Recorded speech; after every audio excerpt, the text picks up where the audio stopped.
class. Today we are going to be talking about things that rot your brain. Teacher, I hear the Rob Taylor report will rot my brain. Is that true? What a tool.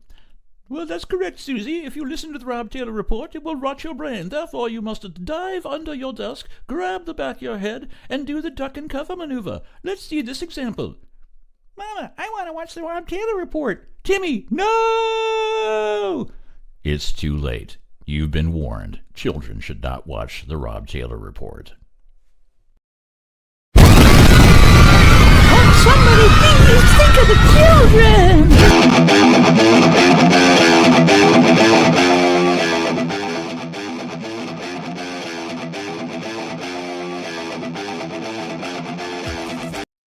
Hey everyone, how you doing? Thank you for joining the Friday night rant, and I've got a few professional ranters joining me tonight. I got Jerremy Miller joining me tonight, and Hello. Chris Castleman. Hi guys. Hey. Happy Friday. Happy Friday. Yeah, no kidding. We're getting ready to celebrate the 250th anniversary of this country, and it's weird because I don't know if you guys remember the 100th anniversary of this country. It was one hell of a celebration, and yet they're not doing shit to that like they did then for this year. You know what I mean?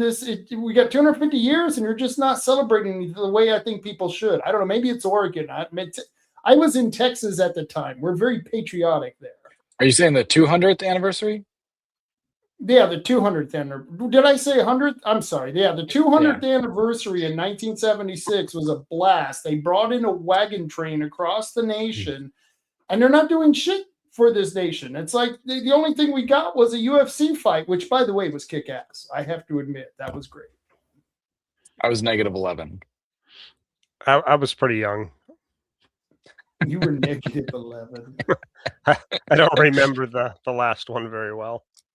Well, let me tell you, it's sad that this country is just not. Maybe after going through 2020 and watching so much of our history destroyed by a generation that probably didn't even understand what we were fighting for in Vietnam, is just disturbing to me. When we've done so much in the world to make society a better place. Capitalism has raised millions, hundreds of millions of people out of poverty. America has been the shining light, the beacon across. Oh, I'm not even on my microphone. Well, across the world. And we've been doing a damn good job of kicking ass and saving other nations. Could you guys hear me? I didn't. Oh, yeah. No, it does sound a little bit better with the mic closer, But I was ranting. See, I threw in a rant right away. No, it's good. Like, you're right. It just doesn't feel like a big celebration. It's like it almost feels like it's next year. Like people are starting to talk about it. Like, oh yeah, it's the 250th, but it sounds like it's so far away. Like it's next year, not next week. And but it's not just the country. It's like the Olympics aren't even that big anymore. I mean, I remember. Even just 10 years ago, like the Olympics were a pretty big deal.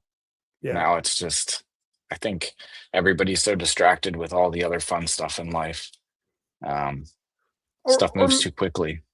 Maybe it moves too quickly. Maybe social media has replaced it, because we got so much fewer options. And yeah, Rain, I'm really old.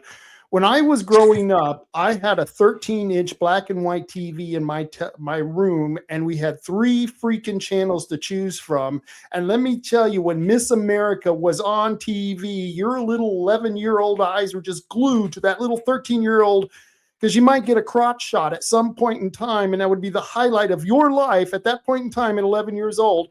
And now you look at what kids got, and they think they're being oppressed. You know what I mean? It's like, are you freaking kidding me? That wasn't my youthful experience. Power to you, Rob. I remember 3 channels, Rob. It's okay. Yeah. I was sheltered. So no, I was not watching that. All right. So I wanted you guys to come on the show because you guys did something that normally people don't do, and I haven't seen done in a while at the Republican Party, and that's once people get into positions of chair and vice chair and on the executive board, it's like they've been granted something special. I don't know. To me, it's like giving yourself a job, taking those positions. But a lot of people, it's like they identify once they get into those positions. And yet you guys were able to just say, forget it. I want to give someone else a chance because I've got a lot of better ideas that I think I can do without being in this leadership position. So I kind of want to talk about that, but maybe we should go all the way back to how we got to this point, because I don't think, Chris, you've told the audience what happened after the last court case, and with Michael, what happens with the attorney fees, with the court fees, what the judge ruled, all that other stuff. Maybe you can give us a synopsis of that, and then we can go into that first thing that I was talking about. Sure, I'll try and be brief. I mean, there was like $40,000 in court costs, lawyer fees, traveling for fees for the attorney, all this sort of stuff. All accounted for, it was about 40 grand. And the judge only had him pay like 1% of that, about $400 for court costs, like filing fee sort of stuff. And I sort of understand. I more than sort of, I understand and I agree with the ruling. Essentially, the ruling is that in Oregon, for there to have been a monetary award, a full monetary award, it would have had to have only benefited other people, not just benefited other people, but only benefited other people. And it didn't, like it did benefit a lot of people, right? Like returning the party to the people and allowing meetings and allowing new members to join the party. Like that did absolutely affect a lot of people for their benefit. It was a public service. However, there were parts of the lawsuit that specifically benefited, Danessa and I, mainly blocking the recall. Now, I was, from the very beginning, I've been vocal about this. Like, I didn't mind the recall. I advocated for it to just happen, and the votes lay where they lay. And whether I'm recalled or not, I can still move forward and be the leader that this team needed. So that didn't bother me, but ultimately from the court's perspective, it was a benefit. So it was a benefit that was solely for Danessa and I, and it would be hard to argue otherwise. So That is why the court ruled the way they did. They were not going to be able to separate the two. How do you separate financially, like what percentage of it benefited the public versus the private plaintiffs? So I get that. Anyways, moving on. He ended up resigning about a week after we had a meeting. So the court ordered a meeting. And at that meeting, the reason the court ordered it is because the meeting was requested by the body and the chair was denying that request. And it was an official request. It's in the bylaws. You're able to petition as a body to have a meeting called, and it's supposed to happen. So he was violating that. Anyway, so the judge ordered it, made us meet. The main thing we were trying to meet for was to add new members, add what's called PCPs, neighborhood representatives, precinct committee people. And we did do that at the meeting. But one of the other things we did at the meeting was we voted on a resolution asking for the chair to resign, and it was almost unanimous. I believe 2 people voted against it. So about a week after he finally, saw the writing on the wall and resigned, with some help from a mediator. So anyway, so he resigned, and then that defaulted the chair position to me. So I guess I was chair for about 3 months.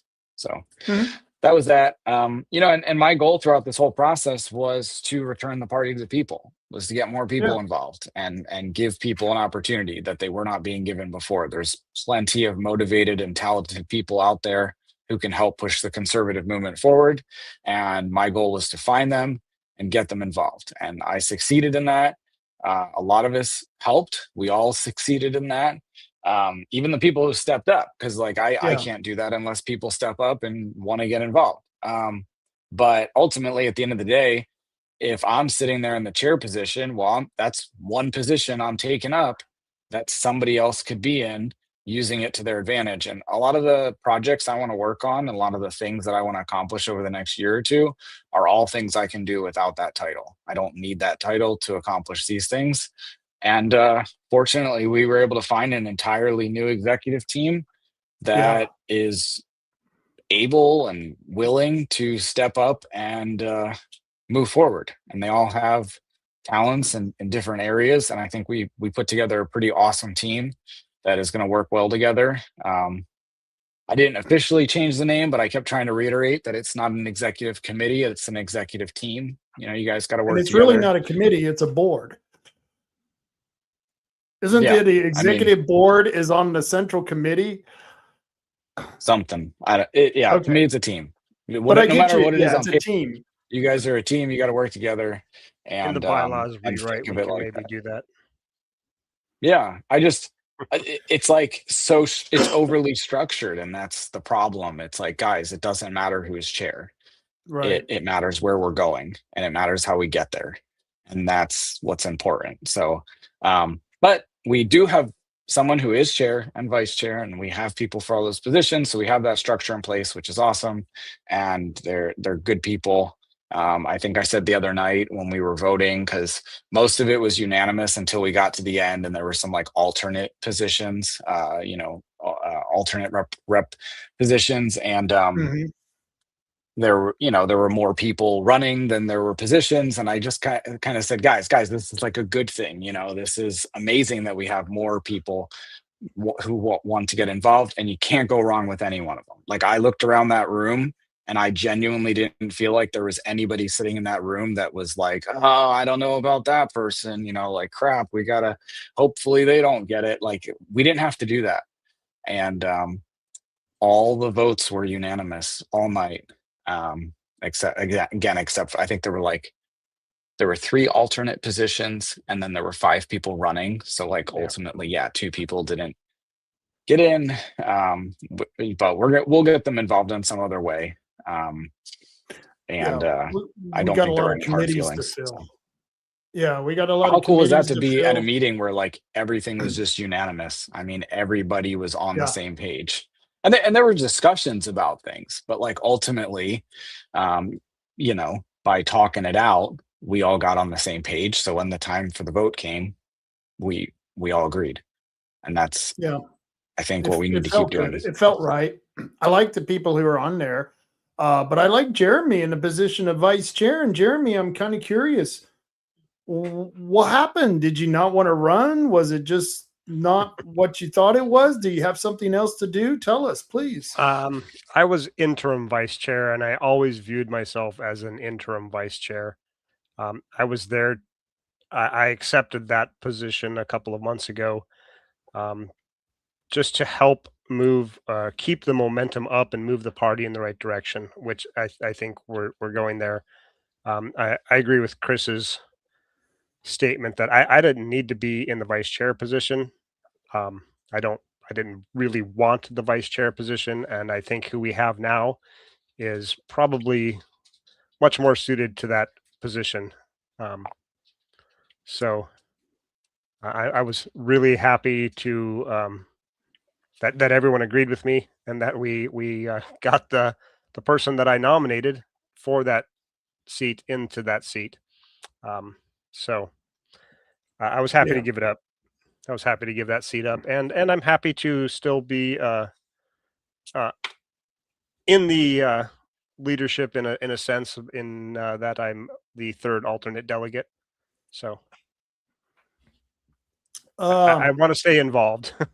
You want to? Well, I don't know. It's kind of like, once you start this, it's kind of hard to walk away. And I've seen people who it's like they thought they were going to take a summer job, and 4 years later they're wow, guess what, we're in election integrity.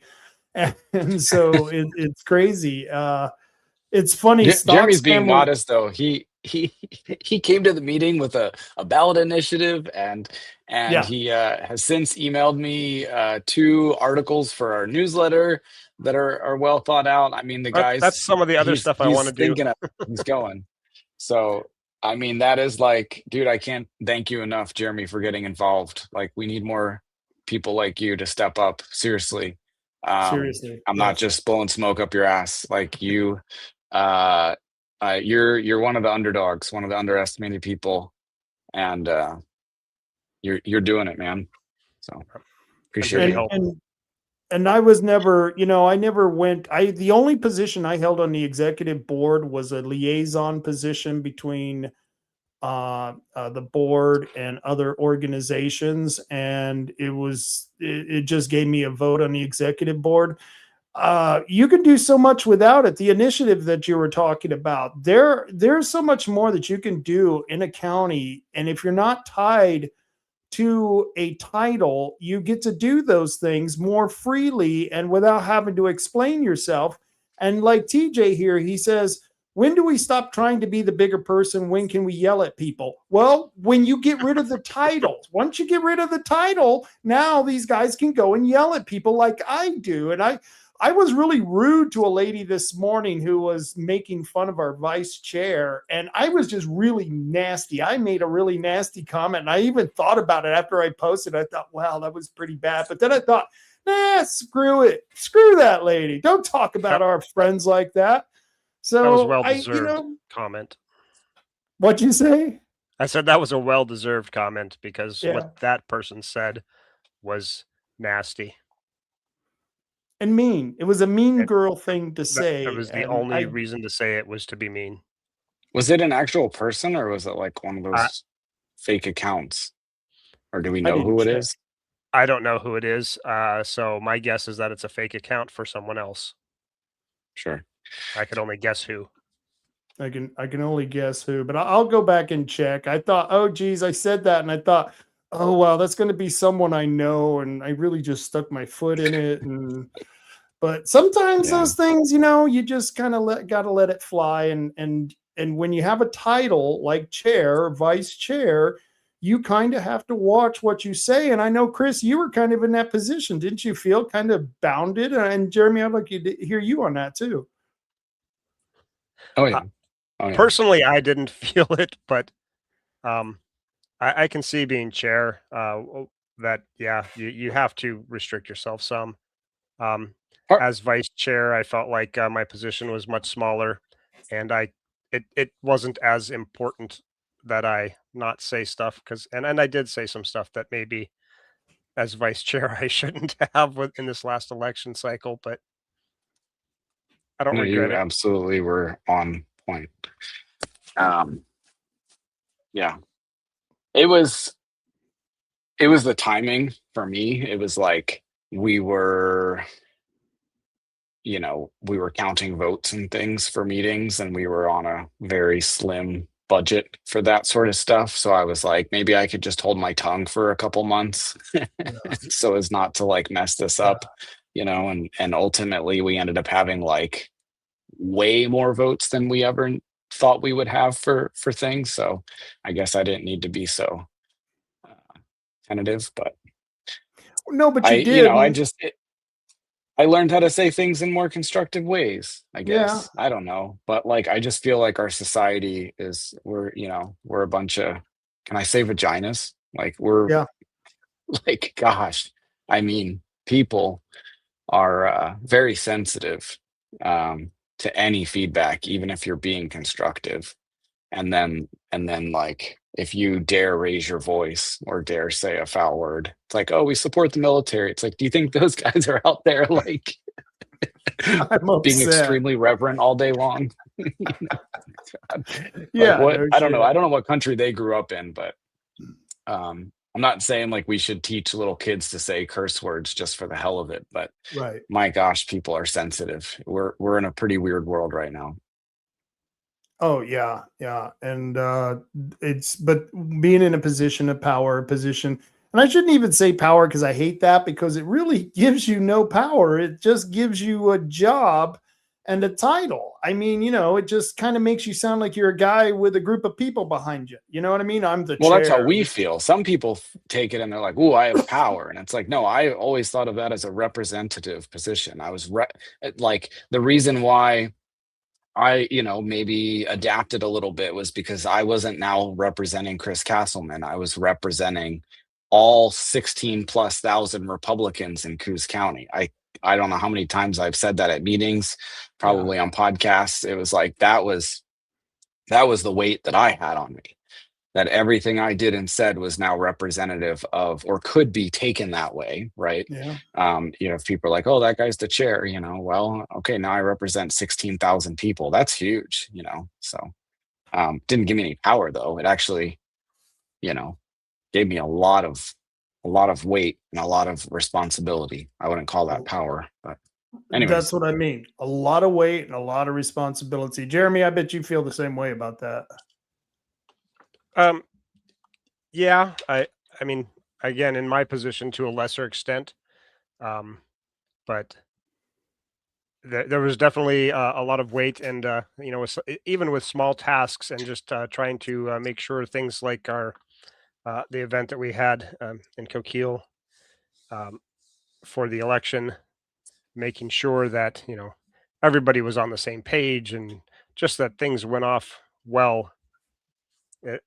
Little things like that, they really weigh on you day after day, and because there's a lot of people depending on you for all of those things to happen, and it is a lot of pressure.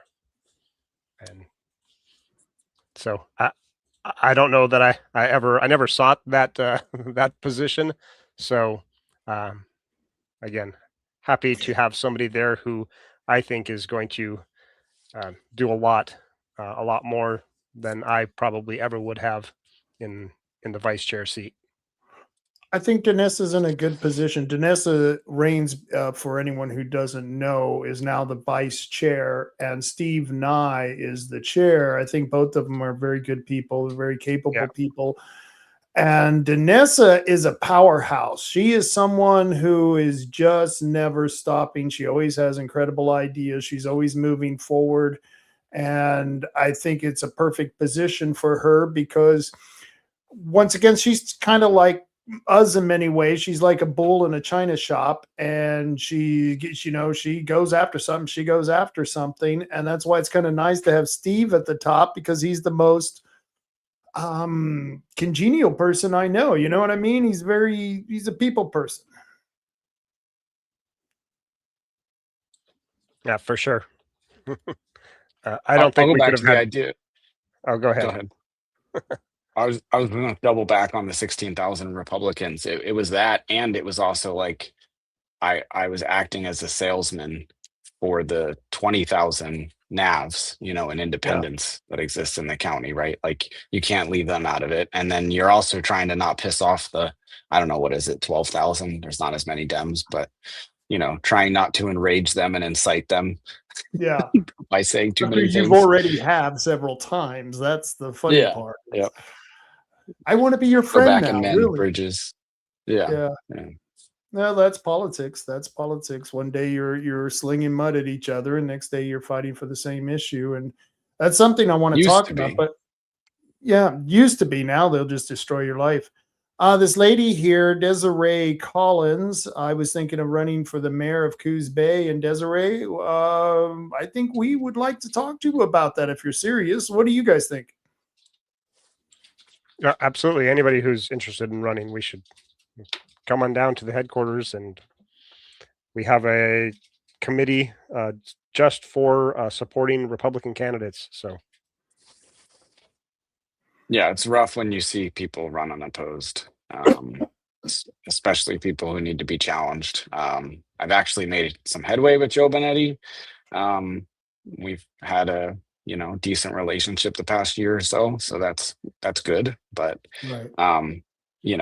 kind of like Jeremy and I stepping aside, it's like time. I think it's time for somebody else to maybe give it a try. Like, I'm sure we could bring Joe on the show and we could go through a list of accomplishments, but there's definitely some things that need some looking into. I will say though that like John Toppit's Park and Mingus Park have been cleaned up a lot. I don't know if that's him or if that's a city manager thing or if it's just time or if it was funding or if it was Perry and I going out there and filming them. I have no idea. Or if it's just how it moves. I don't know. Maybe it It's an comes in election year waves, too. but Maybe yeah, it was election year. I don't know. or maybe Nicole there's just like Rutherford, less in this area, but yeah, less rough on the but edges type folk. Nicole Rutherford, she's the city manager over there, and I've been bugging her about certain things, policy issues and such. And some of it was because of policy issue and putting initiatives out there and such. But Steve Nye, just to go back to talking about the pressure of being in those positions, he's just joined. The pressure is real. It's only going to get worse, Steve. It's only going to get worse. Oh, he'll be fine. Look at Chris. He's aging. He aged at least 5 years in that Yeah, one this 5 beard month used to be period. red and now it's gray. Yeah. Rain says, woohoo, Danessa.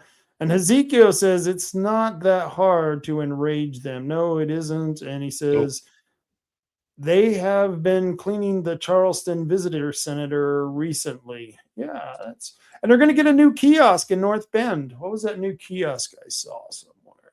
They get grants for everything. Oh, we got a grant for this. Oh, we just got a grant. It's like, don't look over here. We're getting grants. Don't look at that. We're getting grants.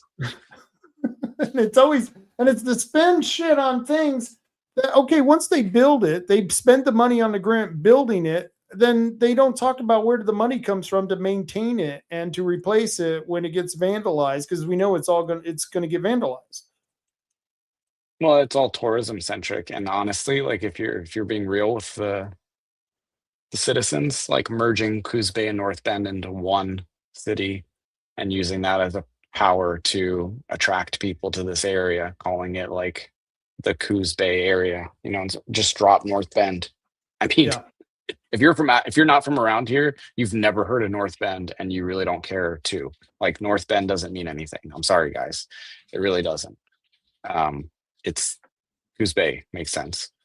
I don't know why they keep trying to like put all this tourism into North Bend. Yeah, people are gonna hate me for that one, but it's just the truth, people. It's Talk true. to people from out of the area. And North Bend means nothing. I mean, it sounds like Bend. It's confusing. And any place that someone asks me about, it's in the North Bend, I will say Coos Bay just because it's out. You know what I mean? Because you don't know where Coos Bay ends and North Bend begins. Like we were in Newmark Plaza. I don't know how many people I would give them the address and say it's over here in Coos Bay, because like you said, nobody even think of all the money it would save. City manager, chief of police, fire chief, all the public works stuff, all the equipment they have that they could share. I mean, and then logistically, like, oh no, that's your sidewalk and this is our sidewalk. I mean, it doesn't make sense, people, but whatever. No, I guess not at I guess all. they'll get grants. They don't give a grant to merge cities, so they're not going to do it. They don't get grants to merge cities. And you know why? Because they can have double the bureaucrats. What you're saying that they could reduce to save money is what they want, because that to them is how they create jobs in their mind. So we've got an election coming up. We just endorsed all the candidates who made it through the primary, and we are going to be pushing those candidates forward for the representative positions. The governor, we got Christine Drazen, but now we have the city councils and the city mayors of all 7 cities running for office. What are your guys' take on this? Yeah, we need people for sure. That's a lot of seats, but that's a whole lot of seats we can fill with a whole lot of Republicans. Other than that, I don't live in one of the cities, so all of you people out there who do, you're going to have to figure this out. I mean, it's tough. All the city centers, even in Republican areas, usually the city centers are more Democratic, so it's tough, for sure. But we are here to help for sure. We But also, you this said is we the endorsed thing, all the candidates that made it through the primary, and we endorsed but all but one? one. all but one. Yeah. And this but the thing is for these races here, all the incumbents are running, and that's something we got to impress upon people. If they want change, if they want to change in policy, there's only really just a few ways to do it, and the initiative process, and we're going to talk about that as one way, but candidates getting in there and recommending a change of policy would be a second way of doing this. And this is where it's hard for us Republicans, because for some reason, why is it most of the people in our party live outside the city centers? That's just weird, don't you think? Yeah, a lot of us do. I wouldn't live in the city. I used to live in the city, and I wouldn't move back. I love it out here in the country. Where are you at? I live in Green Acres. So where were you before? We lived just off Ocean Boulevard in Coos Bay. Oh, wow. Oh, yeah. You guys had my sign up. I remember that. Oh, that's very cool. Yeah, so that's just weird. We need candidates for all this, but it's just weird that all our I think I don't know. I think that kind of says something about us, though, don't you think? Well, we like small government. And Yeah. when you move into a city, you have a whole new layer, and they're right Yeah. there in your freaking face about everything. And I mean, you can't even you can't dig a well in the city. Like you're not even allowed. You have to have hookups. Yeah. So just Well, they little come up stuff. with imaginary lines and call it the urban growth boundary, and it's a bunch of bullshit.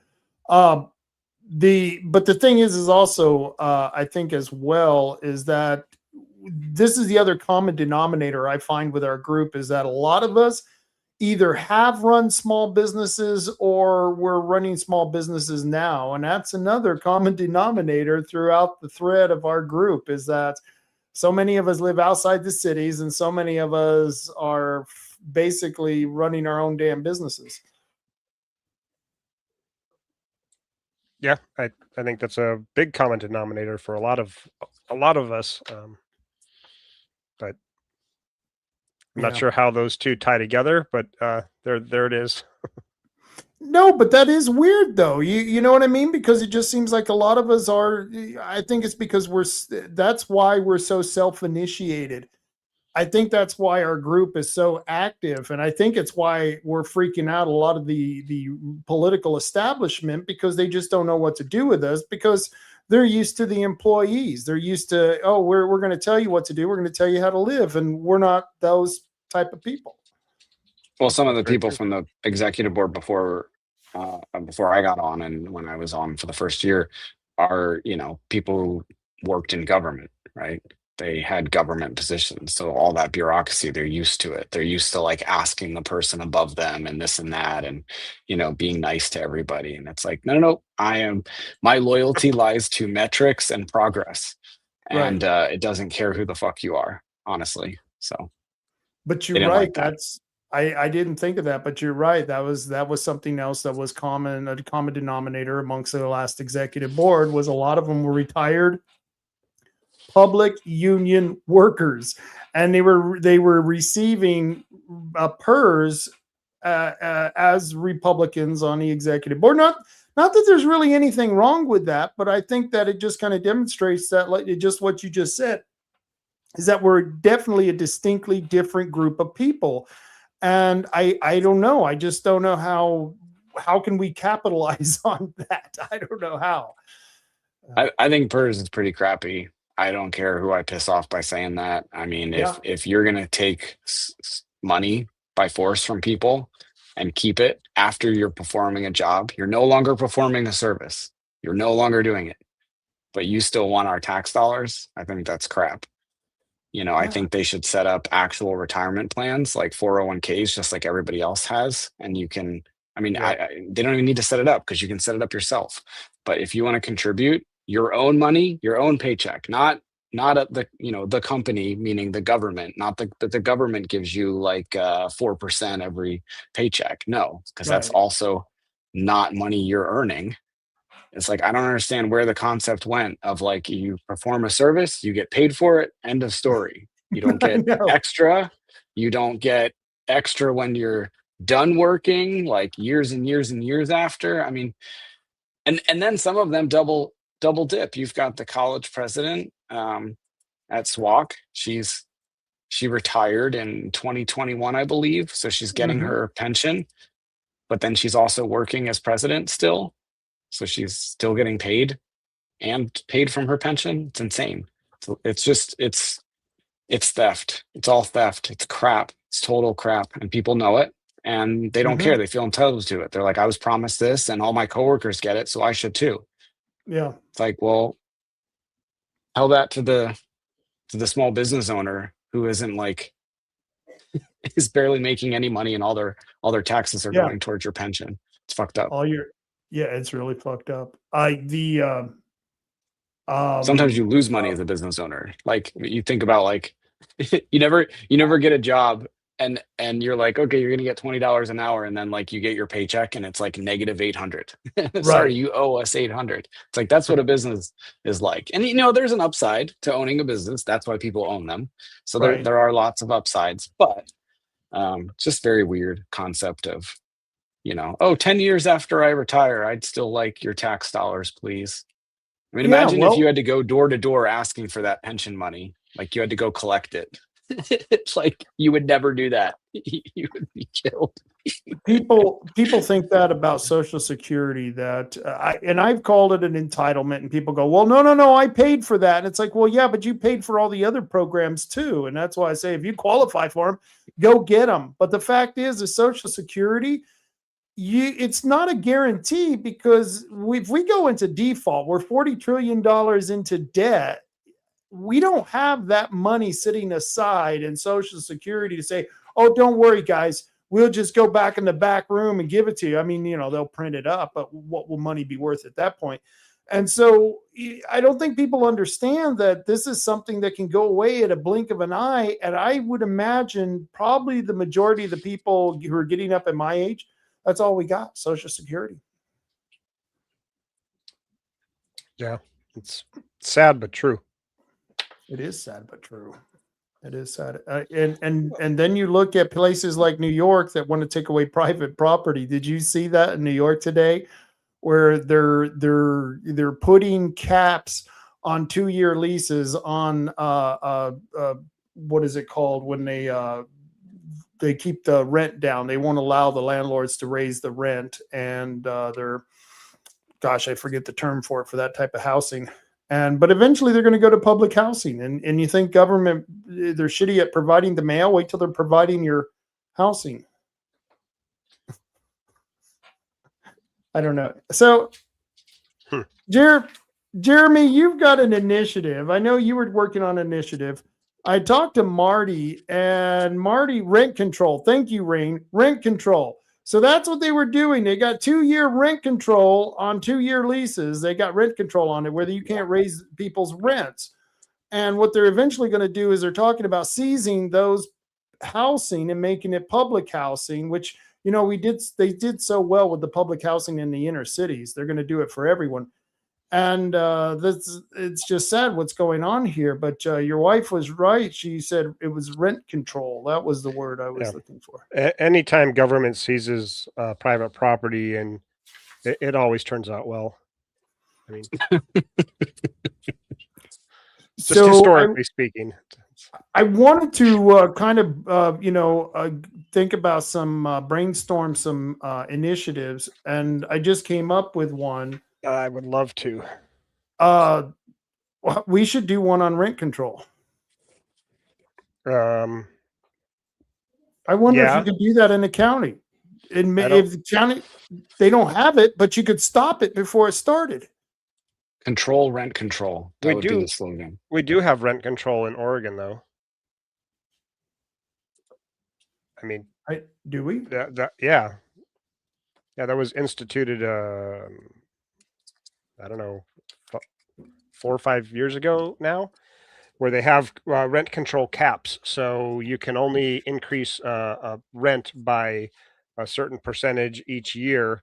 And effectively what that did was that force. Oh, but you can only raise it so much every year. But if you miss raising it 1 year, then that's it. You can only still raise it by only that percentage next year. So effectively, what it does is it forced all landlords to constantly raise rent every year. So my rent before that, I was renting for a while. So my rent before that happened stayed stable for a number of years. It was the same. Right. You know, if you had good renters in, you just left the rent alone. As soon as that passed under our last governor, the next year our rent was raised, and every single year after that our rent was raised until I think by the third one we realized how much it was going to go up again, and we bought a house because the house payment was less than paying rent. Yeah. So that's how they're actually forcing people into poverty, by using what they call rent control, and it's actually forced rent increases. The whole thing is ridiculous. I don't know how we stop that on a county level, since that's a state thing. And I was just remembering the bill you were talking about. That we were worrying about that, and I've heard that story from several people. That happening to that, what you just described happening to you, that had happened to many people. But Ashley has kind of a strange proposal. She says, limit how mean NGOs take properties off your tax rolls. Now, I don't know if we have NGOs taking property off the tax rolls, but I bet you we do. I bet you that there's someone who has taken it off for either the Devereaux Center or other housing for other NGOs. I'm willing to bet there are quite a few NGOs that own houses in Coos County. We should do something. That would be great. Limit how many they can own. That would be a good idea. I don't know, Chris, what do you think? You're just kind of staring there, and I see you flipping through your computer screen. I was typing. Yeah. Oh, I don't know. That's all. So like in general, when I think of stuff like this, it's like I like to solve problems without creating more rules and regulations. So okay. I don't know. Like, yeah, if you could just do away with the whole, like whatever it's called, that allows any sort of organization to not have to pay taxes. I mean, if we're paying taxes, everybody should, there should be no exemptions, or if there are, then why am I paying taxes? So. And if we're paying property taxes, I wonder if we can do that at the county level. That's a damn good question. See, that's what I mean about, we got to find out if we could do some of this stuff, because if you could, or even if we don't know we can do it, say that it's never been to a court. Sometimes it's cool to push those levers to see if you can push that stuff through and F with them at the state level. Well, and yeah, I don't know. It's crazy. The whole tax thing, I mean, it's just too much. There's just too many taxes going to different things. You've got money going to the airport. Why is my money going to an airport? Why would property tax go to an airport? It's not something that benefits everybody. It should really be private. I mean, you can make an argument that like air traffic control and things like that shouldn't be private. Right. But kind of like the postal service isn't private, but I don't know. It's crazy. Or like SWAC, my money's going to the college. I don't use the college, and they have a sex offender teaching the GED program. That's completely unacceptable. That's not like a political, philosophical like disalignment. That's just completely unacceptable. So my money should not be going to that college, and I should be able to make that choice. Oh, wow. But now we're talking about taxes in general. Yeah, but there's a problem solved right there. We get an initiative eliminating the taxing district itself. You could do that for sure. Yeah, you'd have to. It includes parts of Curry and Douglas, but yeah, you could, or you could force them to not levy their tax. You could. I mean, even the board could choose to do that. They could choose to not levy it. Make like it that. optional. Ask the treasurer to put a waiver in everyone's property tax mailing that says, hey, you know, just fill this out, give us a reason why you would like us to not include your tax line item for the college, and we'll take it off. Like, people could say, well, you hired a sex offender. So I like but that one. That's something to look into. Did you want to talk about your initiative, or did you want to wait? Because I know we were going to present that to the commissioners. I don't really want to go into detail on it. Just that, we are working on some initiatives, and the first one will have to do with public safety. At least the first one I'm working on has to do with public safety. I feel like that's probably one of the more important, at least in my mind right now, things that we should be focusing on. So that's where I'm putting the first of my energy anyway. Part of I it. think that's a good place to put it. I think that's a great place to put it. There's nothing more thrilling to change a bad law or create a good law, a good ordinance. And here's what it does is that when you have commissioners that are elected the way commissioners were elected, they think because they're all from the same ilk, they're from the same political stripe. Even though John claims to be a Republican, we know different. They think they rule the roost. Well, here's the thing. The same people who voted for Osborne and voted for Sweet, all of them denied John Sweet every single tax he has ever put on the ballot. They voted for the ordinance for the Second Amendment that John denied. They have voted for other things that John voted against. So the same people who may have put him in office don't do it on a single issue. And if you present issues that the majority of the people love and you do it at the right time, you really can shove that into the commissioner's face, and it proves a point that the people are their boss. And you do it just once. If you can get one initiative through after going to the board and asking them to do it, you get it through. They really put a different temperament on their swagger that they normally have. Just a thought. Anybody that wants to help with any of these too, feel free to reach out.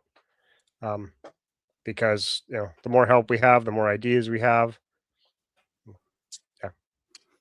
Rick Coleman had one, and I think all of us have talked about this. Locally elect the port commissioners. I don't even know why we got rid of that. How did that happen?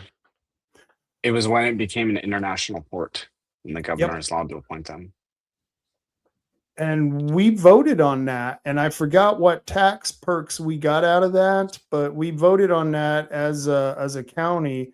And I think if we put something on the ballot saying they have to go back to elected officials, people would support it, because I don't think they liked what happened after the governor started appointing our port commissioners.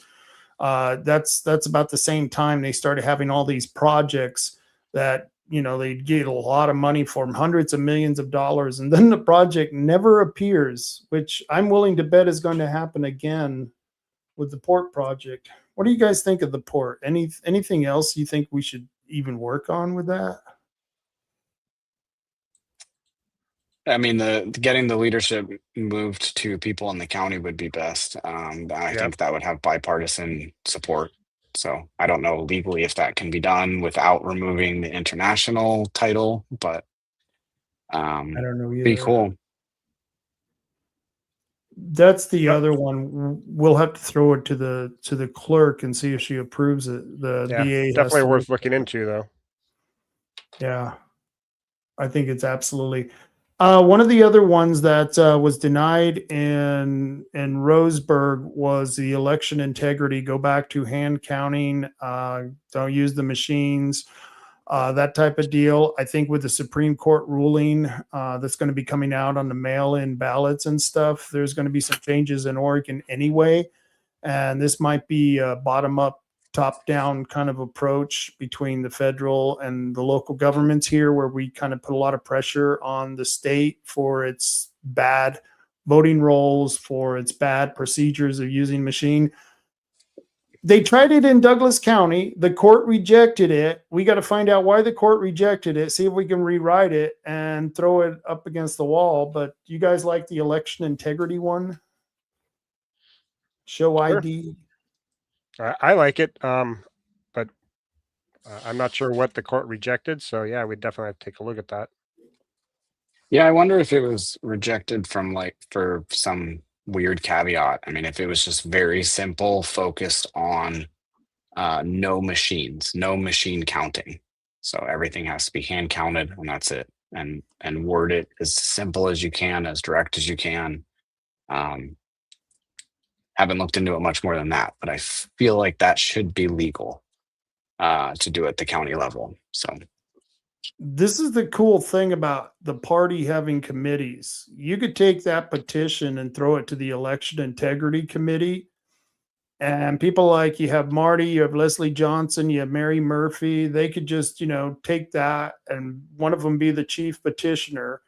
And we utilize the same mechanism inside the county that we'll use for the other initiatives, all the people that we have in the group.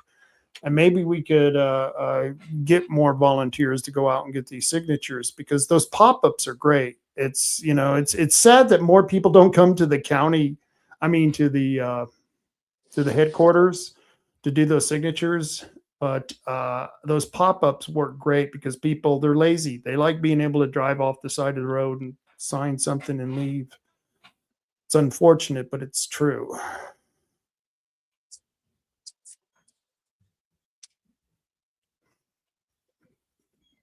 I hear silence. what about term limits? Sorry, So I was term taking some limits. notes. For who? Everyone in the county? All of them. I don't know why anyone would need more than 8 years for anything. I agree with you. And we could do it across the board. You do it for, we could just do one initiative. And because, okay, there's one of the 3 reasons that you can be,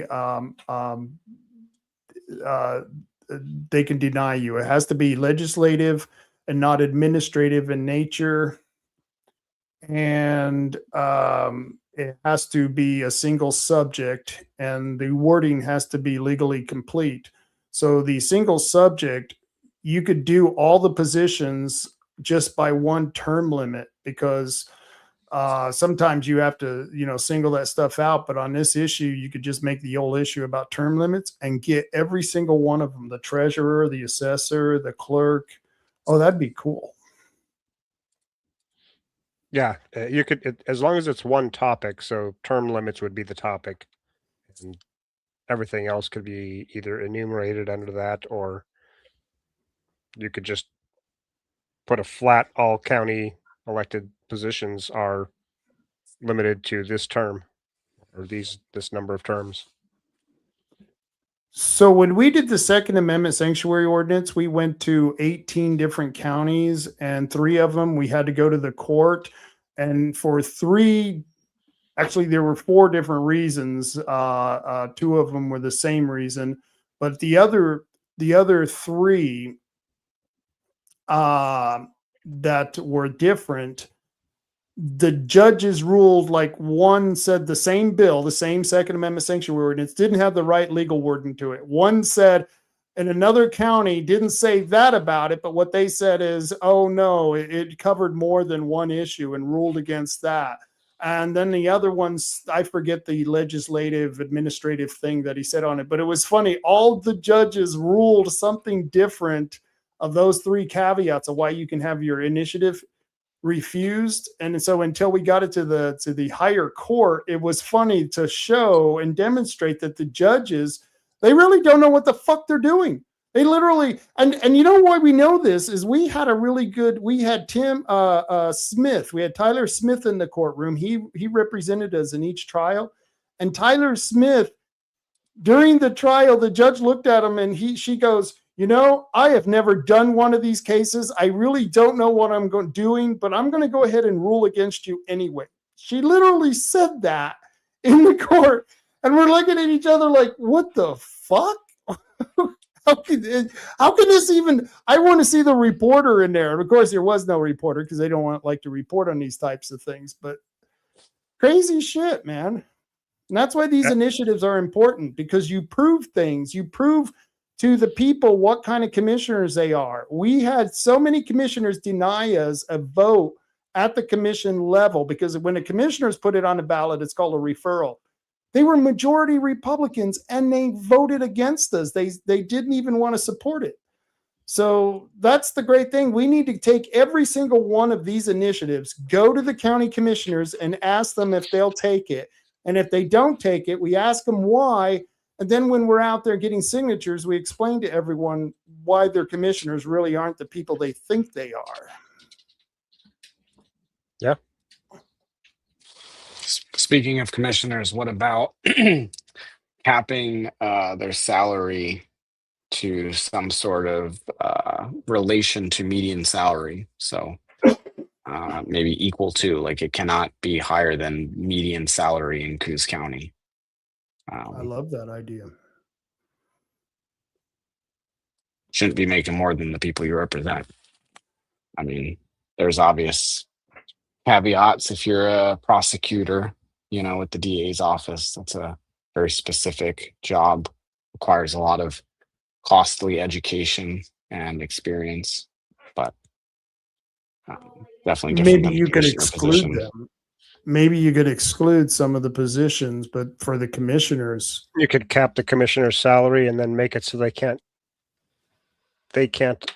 give themselves I suppose they would just get an automatic raise anytime that the median. Yeah, instead of capping it, like set it, like each year when the budgets are made, it's just automatically set to the median salary, something, right, or a percentage of it. Yeah. Or take it away as a salary, make it a stipend, like $1,000 a meeting stipend. So if there's 2 every month, that ends up being what's that, $24,000 a year stipend. And if you miss a meeting, you don't get it. They'll start having meetings like you won't believe. That'd be a problem. What do you mean you're having a meeting at midnight? What do you mean? Yeah, well, no more than 2 a month. There you go. I like that. All right. So the county election integrity, term limits, the safety one, and so the other one I was thinking of. Oh, by the way, did you guys see the show last Friday about South Korea? Let me share this real quick. This is just mind freaking blowing. Let's see. But they're protesting in South Korea. It's not being reported on any news station. Come on. Why isn't it doing it? There we go.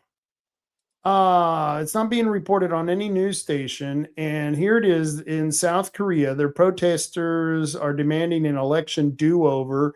A ballot shortage during the nationwide local elections in South Korea earlier this month sparked ongoing protests by voters who say their right to a fair election was violated. And they actually asked Dr. Frank to go in there and speak to them on this subject. But it's not being reported anywhere. This is a news station from Japan. That's where I got the information. Now, I don't know. I'm not a conspiracy theorist all the time, but isn't that just weird that we don't see even Fox News covering protest about election fraud? And by the way, they use the same machines that we use. They use many of the same processes that we use. And they have found that they're doing the same tricks that have been played on us, especially going back to 2020 during the presidential election. Frank said it was just mind-blowing, the coincidences between the two. I don't know. Well, maybe they're using South Korea as a testing ground. The same way that they've used Oregon as a testing ground for the rest of the U.S. It would be a perfect spot. I think it would be because it is, it's right there closer to them, and they did it without firing a shot, and all they had to do was to destroy a fair election. And now you got 300,000 people, they said, were protesting out in the streets, and it's not in the news. And the funny thing is because they're Korean, they're being very peaceful about it, and they're not burning down their buildings and stuff like that. So I thought that was just interesting. I don't know. You guys just don't seem to be as just curious about that. I don't know. It just blows my mind. I haven't heard much about it. Yeah, that, and I just focus on state and local stuff, mostly local as much as I can. And in terms of like elections being stolen and things, that's why I would focus on the no machines, just hand count. Then we don't even have to argue about whether or not the machines are stealing our elections because we're hand counting it. Yeah. They weren't arguing about this stuff 50 years ago. No, they weren't. Well, if they're doing just hand counting, it's still only going to help so much if they're still taking ballots, weeks after the election's over. True. I mean, we really need to have 1 day voting like we used to. And show ID. They have to show ID. You used to have to show that you were able to vote. And I don't know when that changed or why that changed, and why all of a sudden now it's racist to, ask for identification, but only for that one thing. If you ask for identification for anything else, that's perfectly fine and acceptable, but right. And it's insulting to black and brown people to say they're too damn stupid to go get an identity. That's an ID. That's just crazy. I mean, they're literally insulting people by saying they're going to protect them. I don't know. If they want to do any other age restricted thing, they have to have an identification. Mm-hmm. How is this different? GC Vintage says that not voting on term limits, that happened here in Douglas County. And I remember that, GC. We wanted them, and the commissioners voted no. Now, see, this is the importance of follow through. And if they see me coming, they know I got follow through. They know I'm going to do what I threatened to say I'm going to do when I show up. Most people will show up. They'll say, I'm going to recall you, or I'm going to do this. And then they walk out of the damn meeting and you never hear from them again. Okay. I never want to be one of those guys because I thought, what a pussy. And I guess I should have said vagina. Was that proper term? I don't know. But, if we go there, if they see me and Chris coming, and Jeremy, you're going to get this reputation too. If we say, look, you need to put this on the ballot. We want term limits. You need to put it on the ballot because you guys, you're there too long. John, you with a building, you've been there so long, the building was built around this man. Okay. He needs to go.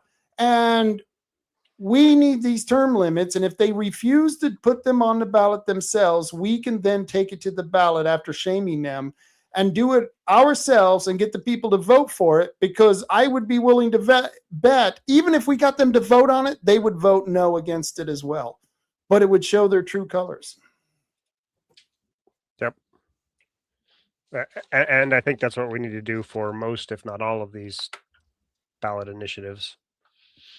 Take it to them so that they can say no, so that we can show people that they don't want to do anything that the people want. Wait a minute. JC Vintage, this person is saying we did vote on it, then they voted no on it. It is on the record. Okay, that would be interesting. If the people voted on it and our commissioners voted against it, I would be the first to file that recall, and I don't ever want to do a recall again. But yeah, that would be interesting if they did that. Jane Brown says, I've been told by elected state Republicans they don't want term limits. If we want it, the grassroots are going to have to do it. Yeah, that's the same thing with the Second Amendment things. And JC Vintage says it is on the record. I will find the article. Yeah, if you can find that article, send that to us. That would be great. This is how you weaken a popular commissioner who just won election. You weaken them, and you want to keep weakening them all the way through to the next election, so you can run a strong incumbent against them on the issues that you just beat the commissioner up on. And that's why it would be great if we could take all these initiatives into the commissioners. And they watch this show. I guarantee it. One of them is watching this show. I know David Brock Smith watches this show. I know Court Boys watches this show. So all of them are watching this shit, and I don't know who else, but they love to watch this because they want to know the kind of tricks that we're going to be doing, which are not really tricks at all. They're just legal procedures that we're allowed to utilize as citizens, and more people should be utilizing this stuff.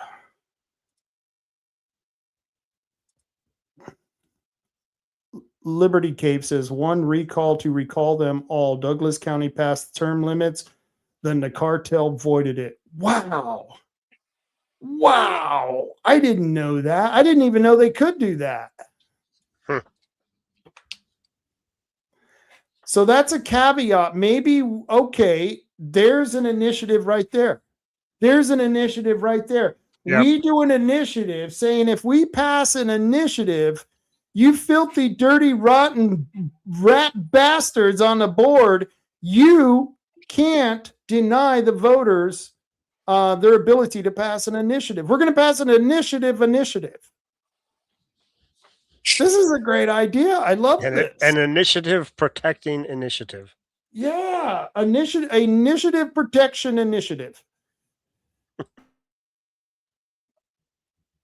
Okay, I'm sorry, I'm writing this stuff down. Initiative protection initiative. Okay. And urban renewal. What? And urban renewal. Oh, yeah. and There's urban renewal. 7 districts, 7 or 8 in Coos County. Doing one by one. Yeah, that way you could do each of them one by one. And then what you do is you pass another initiative saying that anytime they want to create an urban renewal agency, they have to get the approval of all the voters in the county, because they have to go to 4 or 5 county-wide districts to pay off the urban renewal debt. So that way, I don't think the people who live in the unincorporated areas are going to vote for Coos Bay's urban renewal. And that way you could put a check on it ever being created again. Urban renewal. Flag ordinance. The flag policy in Coos Bay is in a moratorium because, well, we threatened to sue the hell out of them. And so I think we should make it an ordinance saying that only official government flags can fly on government flagpoles in Coos County. Of course, that would only be for county government, but it's a start. Yay, nay. You think that's too many laws? You think there's too many laws, Chris? You think I'm nitpicking them? Yeah, I don't like creating stuff. I like removing it. But yeah, I mean, how do you add a law to do term limits, and how do you add a law setting the commissioner salary? So right. But yeah, well, oh, so this was one that's a resolution. What did I have it? Oh shit, I'm writing all over it. Oh, damn. Let's see, here it is. Okay. This is a buddy of mine who's in on a city council somewhere. I can't say where because he's going to be presenting this resolution to the city council. It's a resolution of the Common Council of the City of blank blank, Oregon, prohibiting the implementation of automated vehicular surveillance technology and mandating citizen voter approval for future ALPR deployment, whereas the city of blank blank is governed by its elected common council, which is strictly committed to protecting the constitutional rights, civil liberties, and fundamental digital privacy of all its citizens, visitors, and local business owners. And whereas automated mass surveillance technology such as flock safety networks relies on automated license plate readers and artificial intelligence to track, log, and centralize vehicle movements data without individualized reasonable suspicion or a judicial search warrant, the city of blank blank currently maintains no contracts, agreements, pilot programs, or operational use of flock safety surveillance networks or similar mass algorithm tracking devices, whereas keeping with the city's completely free of mass automated surveillance infrastructure preserves a transparent, accountable, and liberty-focused governance values central to the local community. And then it says, therefore, be it resolved by the Common Council of the City of formal opposition and prohibition, the Common Council formally opposes and strictly prohibits acquisition, implementation, contractual integration, and operational deployment of flock safety networks or any equivalent automated AI driver's license plate reading networks within the municipal boundaries of the city of blank blank. What do you think of that one? Which city? Sounds like, yeah. I can't tell you which It city. sounds like it's going to be needed for every city. I know North Bend added those. Yeah. And the conservative city councilor was bragging about all the money they were going to make from all the ticket they were going to issue. I don't know. I mean, I don't like it is having pretty my- cool. So like they've had people fleeing or I think Amber Alert sort of level of like, we know a license plate and they did really bad things and they need to be picked up, right? And it comes through the city and one of those readers picks it up. Like that is a good thing. Like that is a cool use of technology that that's important. But right. that's also not all they're using that stuff for, and they're Nope. getting a database log of every license plate with a timestamp and a location. Where you're driving. Which direction you can start to get patterns, and it wouldn't matter as much if we could trust the people with the access to that information. But when you have David Milliron, who I would imagine could get access to that information, I don't really like that. Don't really trust that guy. Yeah. I've seen several cases on YouTube of people who have been identified wrongly by these readers, arrested and not only detained, but put in jail until they actually had to prove that they weren't doing what they said that was being done. And I've seen several of these now where these things have made mistakes, and that's on top of them keeping track of you. Jeremy, what do you think? I'm sorry, I was reading some comments about the term limits in Douglas County. Oh, It looks like she said who was it? Oh, Steve Hammerson. He said that the court ruled that term limits were unconstitutional. So there you go. There's your fight. There's the turd in the punch bowl. They just really just spoiled. Okay, term limits. I'm still going to do the initiative protection initiative. Screw them. Jeez. That's how can that? I wonder if there's a way. I don't know. Maybe we could. Okay, we don't do term limits, but we increase the amount of the percentage you have to get after a certain term to win back into office. Incumbents have to get 65% or more, which I think John didn't he get like 70%? It was pretty. Yeah, that's a good question. I don't know. How are term limits unconstitutional? Unless they're talking about somehow it violates the Oregon Constitution. I remember that. Yeah, Douglas County commissioners cannot be limited to 2 4-year terms. The Oregon State Court of Appeals has ruled. The May 16th ruling affirms a 2016 ruling by the Douglas County Circuit Court, which found Term limits unconstitutional. Wow. And Hiziko says, so how are term limits unconstitutional? Well, she just answered that, or he just answered that, when president has a term limit. Not for the U.S., just for the state of Oregon, is it? Crazy 70% voters wanted them. Wow, that would be a good state initiative. Well, then if it's because if it's unconstitutional according to the state constitution, then you'd have to amend the state constitution. Oh, yep. Jane Brown's just says that we have to change the Oregon and then the county charter. Not all of us have a charter. Some of us are general rule, and only 7 counties of the 36 have charters. We ain't one of them. Well, that would be a way to do a lot of this stuff all at once, but it might lower the likelihood of the whole thing passing. Yeah. I've talked about that, passing a charter that pretty much keeps most of the stuff in play the way it is now, but changing some of these initiatives that we want to put forward. Then that way would increase it, because once you start messing with the government, and that's what they did with some of the last charters. I think the last charter, that thing was huge. And they lost a lot of support because it just went too far. I think if we made it a limited constitution, that would be interesting. Let's see. So that was my initiatives. You guys got any others you'd like to throw up against the wall? I don't know. I don't have any more right now, but if anybody does have any ideas, we're happy to hear them.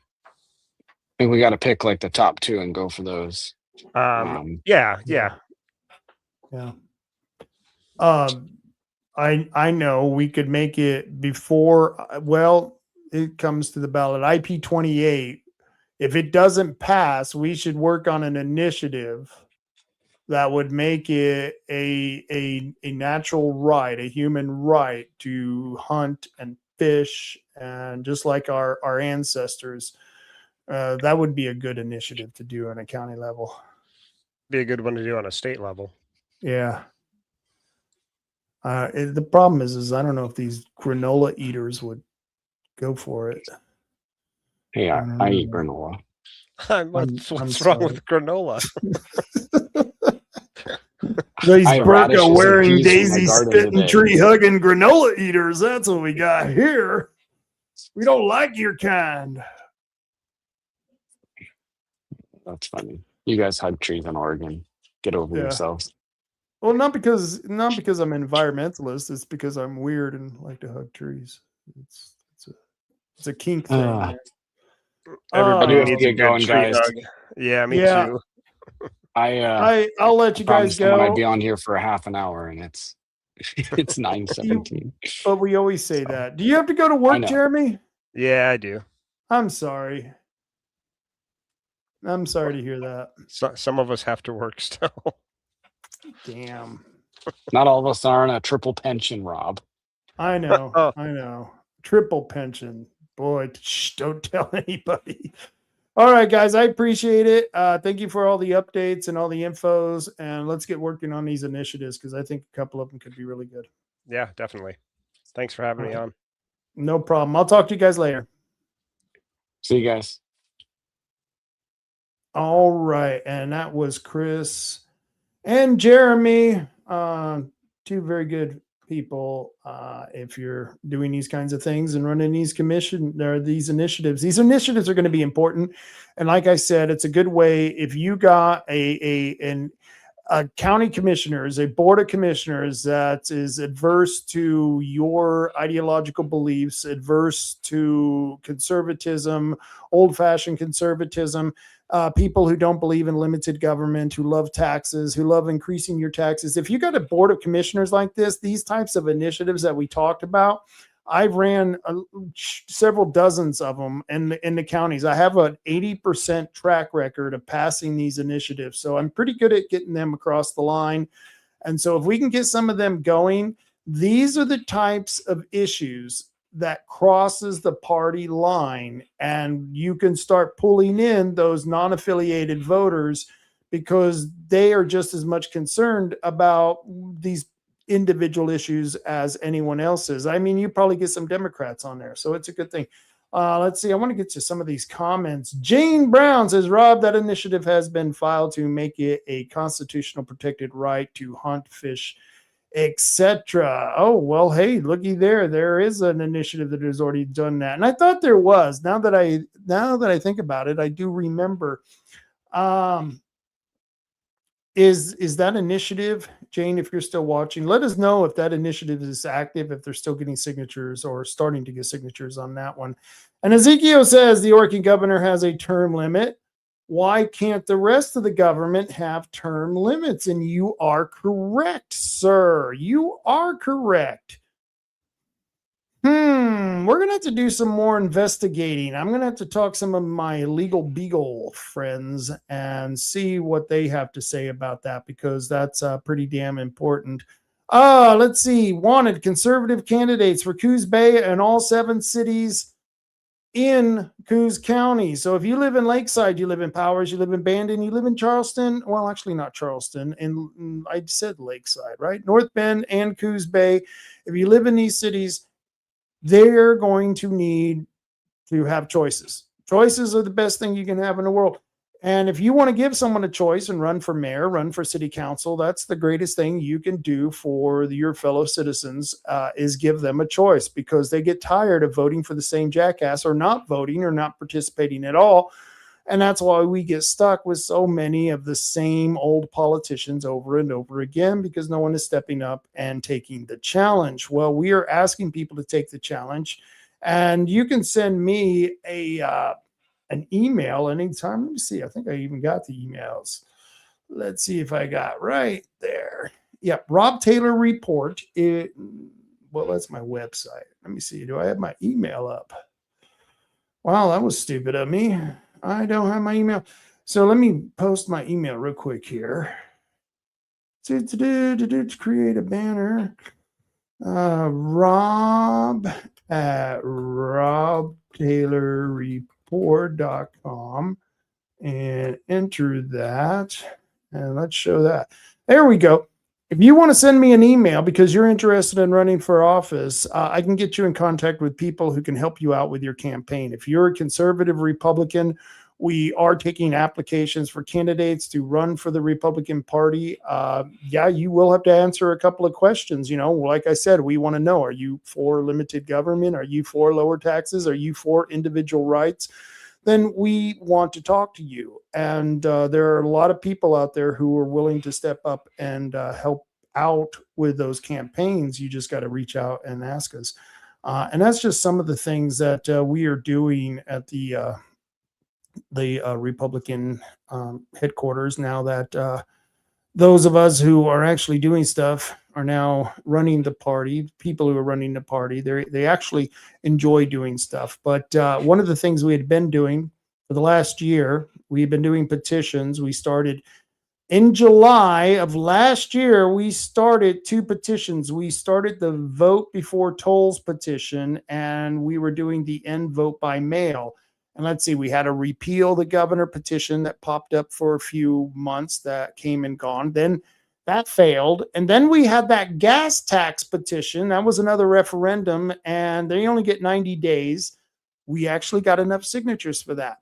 So I'm hoping, I think the one on the tolls, I think we are going to have enough signatures to put that one forward. I'm not sure. I haven't heard back yet on any of the other petitions, except for the Let Us Paddle petition, where it failed. Unfortunately, it failed, and we didn't get enough signatures. And the problem is that the timing of the initiative, everyone got into the water. They threw their canoe in the water, and they realized, oh shit, I have to get a permit there. I didn't know that. I didn't know I had to get a permit. Well, you do have to get a permit. And so people started calling and wanting to know where they could get these signatures or put their signature on the petition. And guess what? It's too late, folks. It's too late. So when we tell you we've got petitions that need signatures, do not wait. Do not wait. Come down as quickly as you can. I know the hours, it's hard to find us. We're still down there from 2 to 6, even though we don't have any petitions. We're going to keep the place open. We've got volunteers. I'm there on Tuesday from 2 to 6. Carol and Elmer are there on Monday from 2 to 6. And Doug and Gail are there on Wednesday from 2 to 6. And Amy Coleman is there on Thursday from 10 to noon. And we're keeping it open just so you guys can come down and talk with us. And if you, like I said, want to run for office, come on down and talk to the people who are at the headquarters. They can possibly help you out. A lot of good stuff going on there. And we're going to keep that movement up. Let's see. I'm pretty much done with everything I wanted to talk about. We covered the initiatives. We covered, updating what's going on with the party. We got a new executive board. Steve Nye is our chair. Danessa Rains is our vice chair. Joe Monahan is our treasurer, and Amy Colton is our secretary, and Chris Castleman is the delegate. The delegate's the guy who gets to go to the state when the state is having a meeting of delegates from every county. And so those are the things that are going on. Let's see, before I get out of here, I got to do something that I always do. The one of the things that makes this podcast function is that I've got some really good sponsors who help me pay for some of the bills that we get around here for the live streaming, for the accounts that we have to have for the platforms to do the live streaming on, such as X and all those other places. And some of the people who help me pay for that is, of course, 3H Tree Service.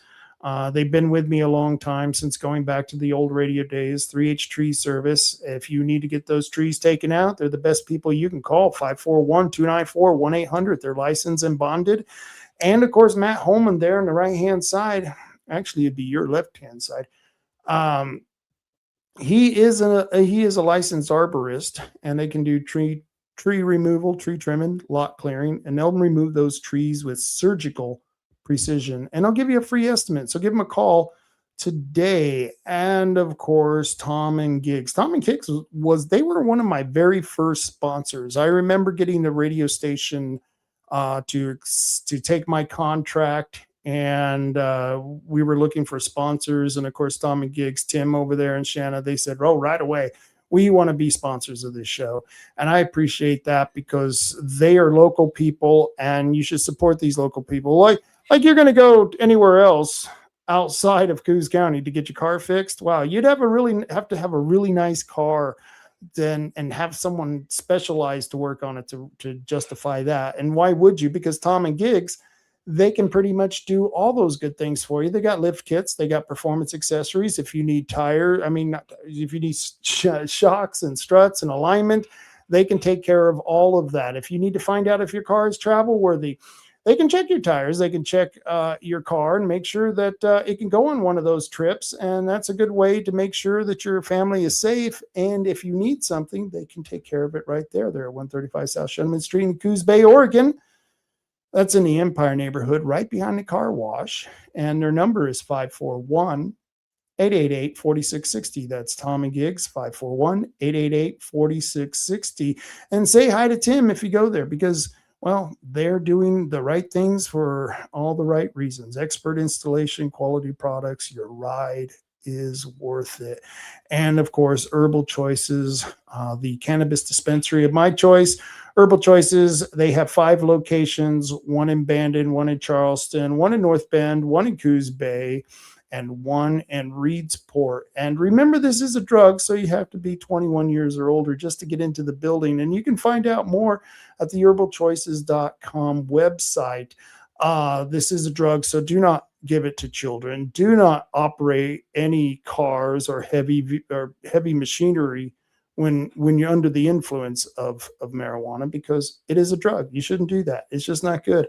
And so that's just some of the things that's happening in our neighborhood here in Coos County. We're like the resistance. We're just holding on as long as we can in the People's Republic of Oregon. Well, hang in there, folks, as long as you can. Don't worry. We're going to get through this no matter what. Once they start coming for my property, I hope they realize they spent a lot of money on guns and ammo. So if they're coming for my property, they better be well armed. That's all I got to say, you damn socialist. But until next time, folks, catch me on Monday. I'll be having the Monday show, and I'll be here next week for the Friday night rant. It should be a good one. I don't know who I'm going to have on, but it will be interesting. It usually is. And until then, folks, carry on, Coos County. Carry on.